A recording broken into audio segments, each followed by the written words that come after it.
Mandy was a real estate broker in suburban Chicago 15 years ago when she was pregnant with her third child. That's when she had a scare she'll never forget. It started with a sharp pain behind her right ear, but when that pain went away, Mandy dropped it from her mind until the next day. I remember having breakfast one morning and noticing that the food tasted different, so I just didn't really pay much attention to that, and I continued on with my day, but I kept noticing that throughout the day with other meals, and then it was the next morning after that that I remember waking up and seeing my face didn't look the same.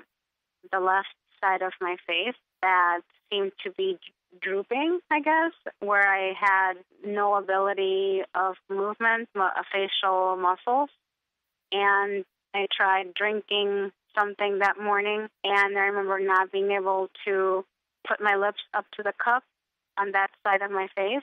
I was very much in shock. I was thinking, is this a stroke? Is something else happening? And I was very afraid. Mandy went to the emergency room, and fortunately, it wasn't a stroke. But what Mandy did have can mimic some of a stroke's symptoms and can certainly end up being serious. She was diagnosed with Bell's palsy, a condition where the facial nerve for one side of the face simply stops working. Dr. Stephen Lewis is professor and associate chairman of the Department of Neurological Sciences at the Rush University Medical Center in Chicago. The classic symptom of Bell's palsy that really is what catches the patient's attention is that they are weak on one side of their face. So they see that they are unable to close one eye, or they're weak in closure of one eye. They're unable to smile on one side of their face and raise their eyebrow on that side of their face. What's less commonly known by patients and even some physicians is that prior to the facial weakness, patients often have pain behind the ear on the side of the weakness. So they may have pain for a day or so behind the ear, and then a day or so later start developing this weakness. Many patients think that they are experiencing a stroke because they have the sudden onset of changes to the sensation and motion, typically in one side of their face. That's Dr. Lisa Ishii, Associate Professor of Otolaryngology, Head and Neck Surgery at the Johns Hopkins School of Medicine. They realize that they are having difficulty speaking because one half of their mouth is not moving the same way as the other. They may have trouble closing their eye, and they may feel like their eye is dry. Patients will also state that they feel like the sensation is different. So in other words, they'll say they feel like their face is numb. Technically, it's not, because Bell's palsy is a motor nerve problem. It's usually quite disconcerting. And so patients are typically extremely concerned about it when it has its onset. Ishii says Bell's palsy is relatively rare, affecting about one person in every 5,000. Doctors know that it results when one of the facial nerves shuts down, and it appears to be more common in people who are diabetic and women who are pregnant. However, Lewis says why the nerve malfunctions is unknown. One current thought, and probably the most popular hypothesis, is that this relates to some kind of viral infection of the nerve, but it's really not entirely proven. We do think in general there's some kind of inflammation, maybe even a little swelling of the nerve somewhere, but whether it's actually triggered by a virus or something else isn't entirely clear. I thought I had cold symptoms, so like a runny nose and watery eyes, and I had a pain behind my left ear, and I thought I actually was having a tooth abscess. Carrie Schrambeck of Lake Villa, Illinois, developed Bell's palsy last April. The pain didn't go away behind my ear. It was constant, but my left eye was watering really, really bad, so I thought I had pink eye. And I thought, well, that kind of goes with the cold. But then every day I noticed that, my face started looking weird and feeling weird, and I wasn't able to eat. Like, I wasn't able to smile. I wasn't able to put food in my mouth because I couldn't move the left side of my face. And then my eye wasn't blinking, and I thought, this isn't normal. I was at work and I was kind of slurring my words, and like I couldn't drink out of a soda bottle. I was kind of, drooling. And then I thought, this isn't right. Carrie called her doctor, who seemed pretty calm about it. The first thing he said was, did you have a cold or a virus or an infection? And I said, I think I have a cold. And he said, you have Bell's palsy. He says, go to the emergency room to make sure you didn't have a stroke, because my age being 45, he said I wasn't a spring chicken. So I went to the ER, and that's the first thing they said. They said, do you have a cold? And I said, yes. And they said, you have Bell's palsy. Before they even admitted me, they knew exactly what it was. So I had textbook symptoms. Carrie also had a textbook recovery. She received oral prednisone, a steroid, to help the process along. Maybe 3 days that I started noticing, because I would look in the mirror all the time just to see, because it was kind of funny if I smiled or laughed. So I was just wanting to see the progress, and I could see that part of my smile was coming back. The eating and drinking part, that probably took the longest. My eyes stopped watering almost the next day after I started with the medicine. Steroids help speed the process, but Lewis says most patients would recover completely on their own without it.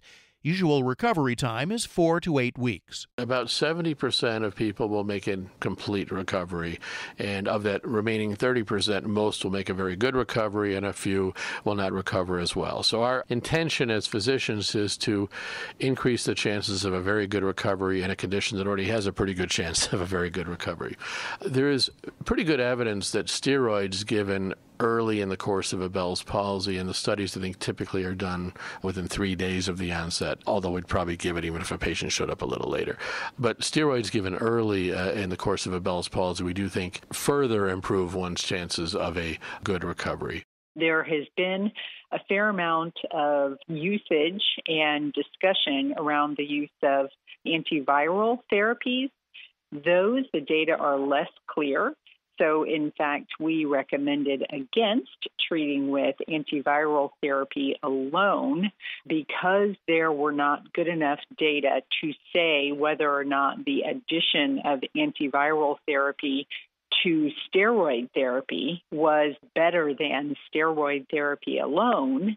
Our recommendation in the guideline was that you could add that antiviral therapy, but we didn't know with evidence that that was better than an oral steroid alone. However, Ishii says just because Bell's palsy often goes away on its own doesn't mean it's not serious. And what makes it serious is, again, what we are talking about is the function of half of your face. And so there are the functional deficits that can occur, like those that I mentioned, difficulty chewing. One that I didn't mention is difficulty breathing through the nose, from having one side of your nose be flaccid so that the side wall is collapsing down on itself and causing blockage on one side of your nose.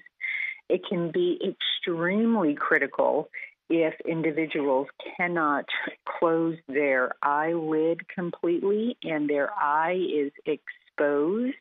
You can get dried out. You can get an ulcer on your cornea, which could lead to blindness. Ishii says taking care of that eye problem can require unusual steps. What we do is tell the patients to lubricate their eye with eye drops.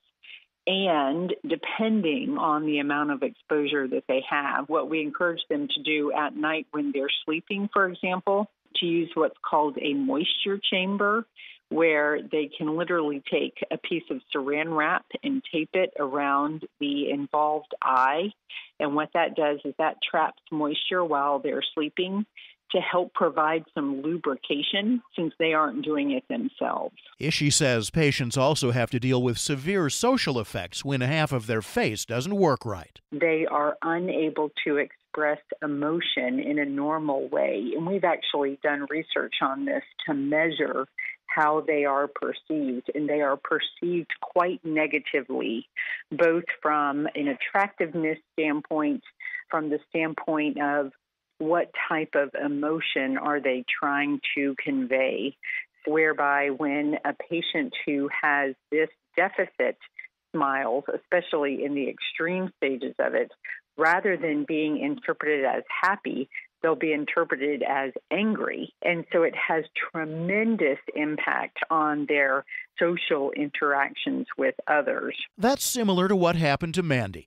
She says when she had Bell's palsy 15 years ago, little treatment was available, and her symptoms dragged on for nearly a year. There really wasn't any improvement until months later. I remember the next few weeks just trying to do my best in terms of eating, drinking, and of course I was very embarrassed to look at people. I couldn't smile correctly. And so I tried to keep away from social events and almost hide myself away from the public as much as I could. And being in real estate sales, that was very difficult to do because I'm in front of customers all the time. So it was very challenging for the next few weeks, and I didn't see improvements really until months later. That's why Ishii says one area of recovery involves training patients and their families about Bell's palsy, because it's often misunderstood. Based on what we know about the impact to these patients from a psychosocial standpoint, absolutely. They need to be educated. Their friends and family need to be educated, and they need to understand the differences that can occur in their social interactions, both with strangers and with loved ones, and whatever kind of help they can be given in terms of getting through that. However, getting through it can become a lifelong process. Even among patients who make a good recovery, it's common for some effects to never go away. Ishii says the face may remain slightly asymmetrical, particularly on smiling, or the patient may suffer from what's called synkinesis, which is where you get abnormal facial nerve function. And what I mean by that is that the facial nerve has multiple branches that go to different muscles in the face. And so an example of synkinetic motion is if someone goes to smile and they fire the nerve to make their muscles move that lead them to smile. Patients who have synkinesis, one type of synkinesis, their eye will blink involuntarily when they do that, because at the same time the nerve is firing to the muscle that goes around their mouth, they're also firing a nerve to the muscle that goes around their eye. So that's another residual effect from this that can occur. Mandy still has synkinetic effects 15 years after first being afflicted with Bell's palsy. It's very difficult to close the eye completely. Even to this day, one symptom that has never gone away is when I eat. For some reason, my left eye tears as if I am crying.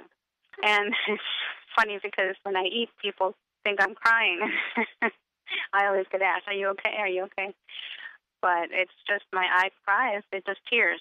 Even though my face is mostly recovered, it is not 100%. And my left side still seems to droop slightly. And when I try to even whistle, the left side of my lips don't quite form as well as the right side. So I'm probably at 95% back to normal. I'm very happy about that. Carrie Schrambeck has some happiness over her Bell's palsy, too. She knows she's been fortunate to have a quick recovery, even though she's had unpleasant lingering effects as well, such as facial twitching. But Carrie says one good thing has come out of it, one effect that she hopes will stick around. My smile isn't the same anymore. If you didn't know me, you would never tell, but I could tell. I don't have the same smile that I used to. I don't know. It's hard to describe, but I just didn't like it before. Now it's kind of cute. You can find out more about all of our guests on our website, radiohealthjournal.net, where you can also find archives of all of our shows.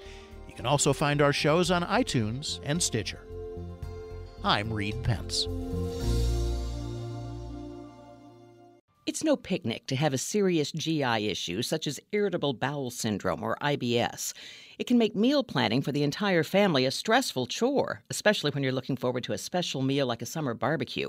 Luckily, medical nutrition therapist and registered dietitian Palsy says you can help manage IBS symptoms by knowing which foods are triggers and eliminating them. About 75% of sufferers get relief from IBS symptoms by following a diet low in certain sugars and fibers called FODMAPs. Also, incorporating a high-potency probiotic medical food clinically proven in the dietary management of IBS, like VSL number 3, may help provide improvements in symptoms associated with IBS. Look for my IBS-friendly recipes at VSL3.com. VSL number 3 differs from other probiotics in that it is a medical food and must be used under medical supervision. So ask your doctor about VSL number 3. Check for VSL number 3 behind the pharmacy counter or order online at VSL3.com with the code DOCTOR for $5 off.